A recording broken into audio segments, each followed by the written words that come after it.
Hello students.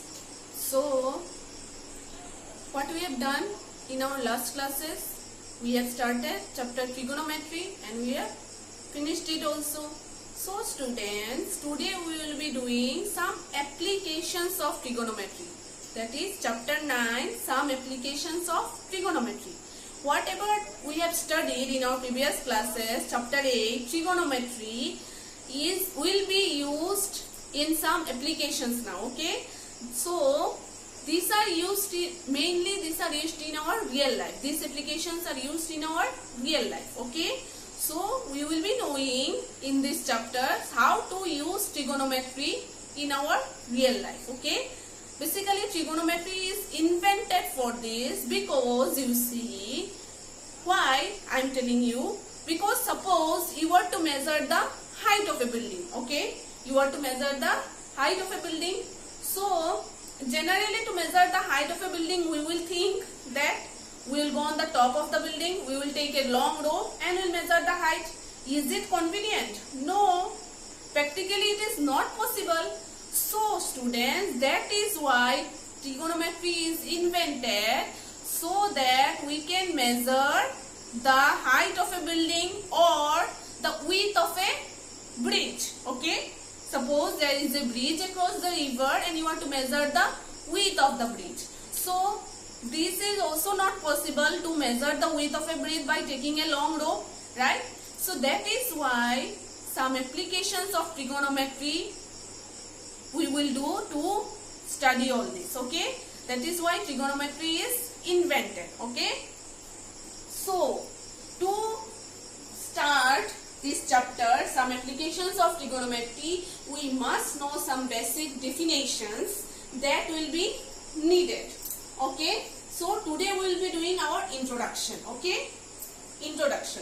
So first of all, you see what is the main thing. First of all is line of sight, then the angle of elevation and the angle of depression. We must know these three things to go further. Okay, so first of all, let us know what is line of sight. So line of sight is the line drawn from an eye of observer to the point in the object viewed by the observer. Okay, suppose I am looking at a tall building. Okay, suppose I am looking at a tall building, so I need to raise my head. I need to raise my head to see that tall building, right? So that the building we are looking, this is called the line of sight. The straight line we will be looking at. Okay, the straight line will be called the line of sight. Understood? And from ground, the base of the building, from the ground to the base of the building will be your horizontal. Okay, so you see the line drawn from an eye of observer to the point in the object viewed by the observer. So I am looking at a tall building. I am the observer. I am looking at a tall building. I need to raise my head to see the tall building. So a line formed is your line of sight. Okay, this one I will explain you later by a figure, by the figure. Okay, first of all let's study all the definitions. Then the angle of elevation. You see, the angle of elevation is what? The angle of elevation of an object viewed is the angle formed by the line of sight with the horizontal. I have told you the angle of elevation will be formed when? From the line of sight, with the line of sight and the horizontal. The angle will be formed, will be called as angle of elevation. And also the angle of depression.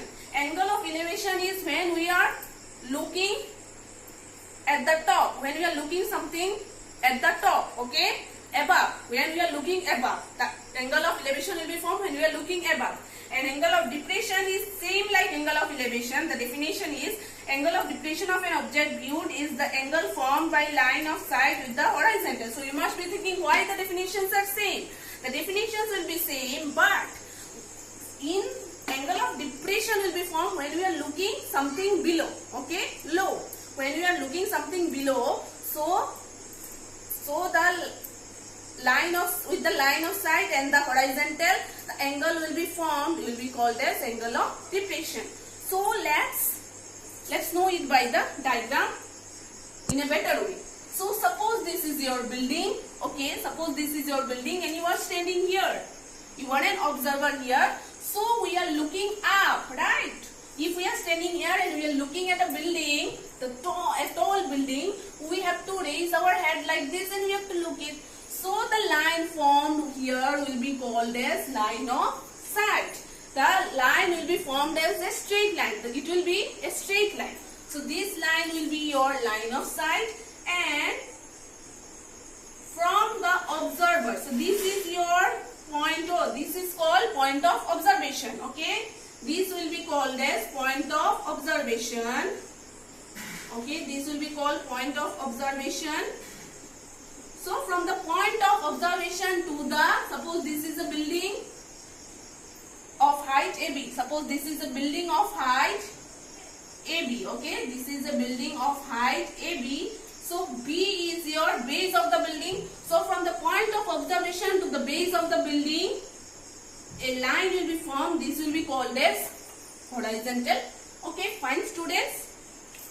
So another thing I have told, this one we have known what is line of sight.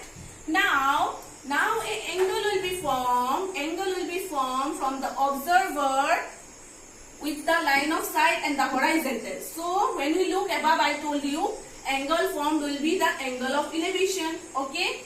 Now same like this. This is a building and we went to the top of the building and we are looking something down. Okay. We went to the top of the building and we are looking something down. Suppose I am here. I am observing something down. So the line formed like this will be your line of sight. Okay. And the point from the ground to the base will be your horizontal. Okay. Okay. So I am looking down now. So the angle formed here will be what? Angle of, will be called as angle of depression. Okay. Understood all of you? So I am telling you again, what is line of sight? Line of sight is when we observe something above or below, the straight line formed from our eyes to the above of the building or below, we will say that this is called as line of sight. And from the point of observation to the base of the building or something else will be called as horizontal. Okay. And angle of elevation will be formed when we are looking something above, and angle of depression will be formed when we are looking something below. Okay. So students, today we have known what is line of sight, angle of elevation and angle of depression. This is the introduction of this chapter. So in our next class we will be using this to measure height and distance. Okay. To measure height and distance of any object.